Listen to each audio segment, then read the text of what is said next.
Good morning, everyone, and welcome to Go Native Farms. Today is July the 18th of 2025, and I wanted to give you guys a little garden tour and show you everything we have growing here at this point in the season.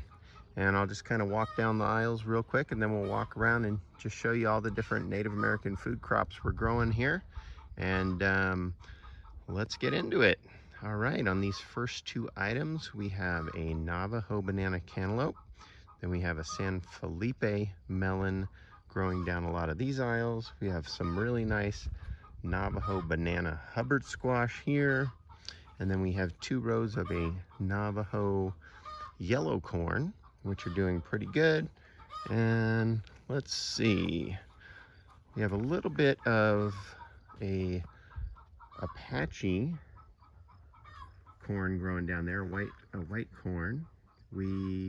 And way at the end, way down there, we have an Acoma blue. The whole row was supposed to be Acoma blue, but it didn't turn out well, so we replanted with some of the Apache white corn. And then we have a couple of rows in here, all the way down, of the Navajo banana Hubbard and a few of those Navajo banana cantaloupes. All right, so let's get started on the far end because that's where everything's looking the best. So let's just jump in and take a look at what we're growing and how they're looking. And we're gonna walk by a couple of figs here we'll talk about another day, but just got some heirloom figs right there. And they do have a few figs on there, but we'll do that on another episode. All right, so this is where we start with the Navajo banana cantaloupe, and we have quite a bit of these all the way down. They go past that big tree down there, and they're just doing pretty good. We'll show you a couple of them that have already set fruit, and then this following row is actually that's the San Felipe watermelon. San Felipe watermelon are growing in here, and we planted them with beets next to them as well on that row, so we'll get a double harvest off of that row. And as you can see, the San Felipe melons are doing excellent, as well as these cantaloupes are doing good. As we keep walking, we have more and more of these beautiful cantaloupe, and on the other side, just tons of melons. Melons everywhere. We'll kind of take another look over here because not only do we have these watermelons going all the way down there, but then on the other side we had some extras, and those are also a whole bunch of melons, the San Felipe watermelon. And then we had extra of the cantaloupe, so we put some cantaloupe over there. So we have cantaloupe and watermelon kind of everywhere. We have a whole bunch. And it's going all the way down there. I walked right past the ones I was going to show you. So let's show you real quick what a couple of these guys look like, of these Navajo banana cantaloupes. And there they are.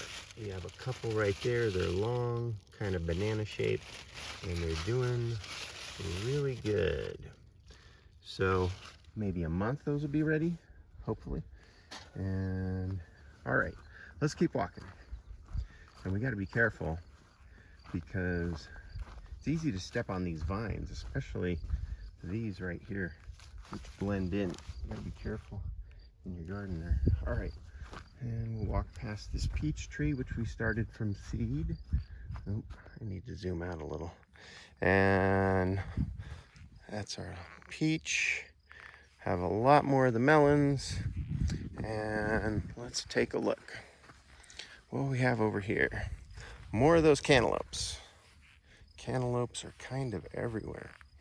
Had a lot of seeds, a lot of high germination rate on those, so we kind of planted them everywhere. They're all down there on that drip line. We've got a couple, 1, 2, 3 over here. One of those is a little slow to develop. More of those cantaloupes all the way down here. And then we did have a few extra watermelon that we put down here. And there's a few around here. There's one more. All right, so we've talked enough about the melons. And now we're looking at these cool peppers. And we have a whole row of peppers.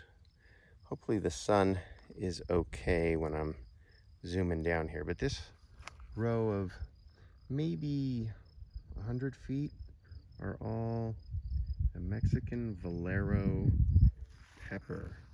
And they're a little bit slow this year, but these guys are doing better down here. These should probably have flowers in a week or two, and hopefully they do well. I might have to cover this row with some kind of a row cover to help them not get frozen out. They could get frozen out, but I have quite a bit, a whole bunch of these. I didn't count them, but there's at least 50 plants here, and goes all the way down until we touch that corn. All right, so that corn. All right, and then this corn over here is an Acoma blue corn, and these had a high germination rate at the seed bank, something like 92%, and they did really well here, had a good germination rate with those.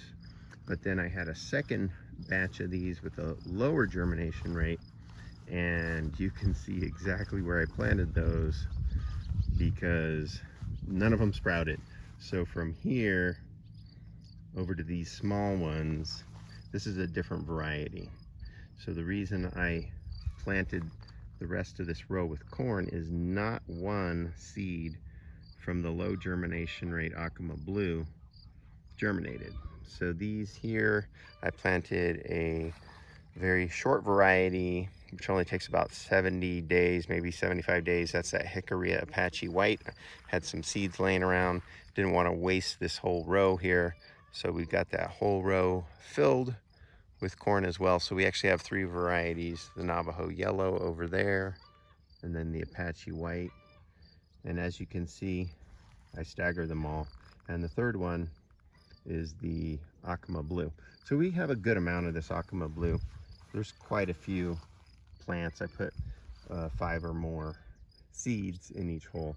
So we're gonna get a good variety, good diversity of genetics in there, I should say. And you wanna stagger so you can see this corn is not gonna cross with this Apache White, and it's not gonna cross with these guys over here, which we'll take a look at, because these guys are already starting to put on pollen. I haven't seen any silk yet, but silk's gonna come any day. But you can see the pollen is coming on, and these guys are doing pretty good. This is a very short variety. They don't get too tall. What are we looking at? 3 feet, maybe 4 feet on some of these, and doing pretty good. We have 2 rows. The row over there was the no-till, which didn't work very well. I had to give them a lot of fertilizer to perk them up, and they're doing okay now, but that no-till corn wasn't working well for us this year. Bunch of carrots over there bringing in the pollinators, and then that's that second row of the Navajo Yellow. All right, so we're just gonna walk to the very end over here, and then we'll take a look at our squash. Actually, we have squash in 2 places, so let's take a look at the better looking squash. Actually, I have squash in 3 places. All right, so this Navajo Banana Hubbard is doing really well. Put some chicken manure in this soil, blended it in, and we have quite a few doing really good right here. And we do have some fruit that already set on the plants. Let's try to find one. There's one that has that traditional banana shape right there, doing good. And then over here, we had one that took on the round shape right there. Let's see, get the light on that. All right, so they're doing good, putting on flowers. These ones were a modified till over here, and they're doing much better than the guys over here, which were no-till. So let's take a look at the no-till.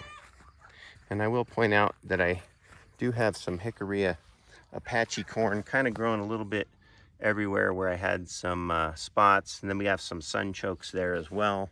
And we have a couple of tomatoes, of course, here and there. And then, all right, let's jump over here. And this is the squash. This is the Navajo Banana Hubbard. And some of them are doing okay, but they're still way behind the ones where I did the till. So this whole row here didn't seem to like this no-till, and I've got more over there with the no-till as well, way behind the other squash. Not liking the no-till. So haven't completely given up on it, but it's not working so good, and I'm only going to do it in small experiments. This we have quite a lot of squash here, so we planted quite a bit. I'm gonna say about 125 feet of squash. We had a really good germination rate. Lots of them. A lot of them sprouted and did pretty well for the first week, and then they just didn't like this no-till. So you'll see these white flowers with these pollinators. We have a lot of wasps out here that are pollinators. And these white flowers are a buckwheat, and it's supposed to keep the squash bugs away, but I don't see it really working. And maybe you need a whole lot more than I planted, but there is quite a bit of this buckwheat, and a lot of the pollinators out here. We're getting a hive of bees coming out in about a week, which we're going to put out here as well, and have some honey and pollen off of our organic garden. So as you can see, we get back down into these squash. They're doing okay, but they're kind of behind and just not really liking that no-till. The best they were doing out here is down here. They're kind of bigger, and I grew them amongst that buckwheat, which is actually, you can see the buckwheat is actually on there if it'll focus. Got these little wasps, just love this stuff. They're everywhere. So we do have that buckwheat. Doesn't really seem to keep those squash bugs away like we were hoping. While we're looking at this Navajo Banana Hubbard squash, I do have another plot over here with about 6 of them growing. And in this plot, we did use extra manure. We used extra chicken manure, and they're doing pretty good. We did that just to see if they'd burn and stuff. We planted these last, and they're outgrowing definitely the no-till in the other garden, and we're going to keep an eye on these to see how they do. And we did plant a couple of cantaloupes down there and a couple of watermelons just to see how they do over here in the higher amount of chicken manure. And we'll hopefully we get some fruit on there. We have quite a few plants and tons of them by that buckwheat, and tons of these wasps loving to pollinate out here. I don't see as many bees out here. I have some honeybees, but mostly the pollinators in my garden are wasps and other little bees and stuff that I see running around here. All right, so the last thing we're going to show you guys before we cut out is we have some Mormon beans. All right, I did a video earlier on the Mormon beans, which those beans probably came from an ancestral Puebloan line. And we have a couple of those over here, and they're in that scarlet runner family, or in the runner family, and look similar to a scarlet runner. There they are. They're getting some of those beautiful flowers on there. There's another one right there growing up next to this tomato, and we're just going to trellis those up. These sunflowers, which are really tall, that's like almost 10 feet. We have another bean in there, and then one more bean we have out here of that scarlet, or the Mormon bean right here, and that's the last one. Hopefully they do produce and we get a lot of beans. So that is what my garden looks like midway through. We're in July and everything's doing pretty good. There's some challenges here and there. There's always going to be some challenges, but hopefully you have a really good harvest. And thank you guys for tuning in. Please do like and subscribe. And if you like seeing how I grow these beautiful ancestral lines of corn, beans, squash, melons, then please keep watching. Have a great day. Thank you.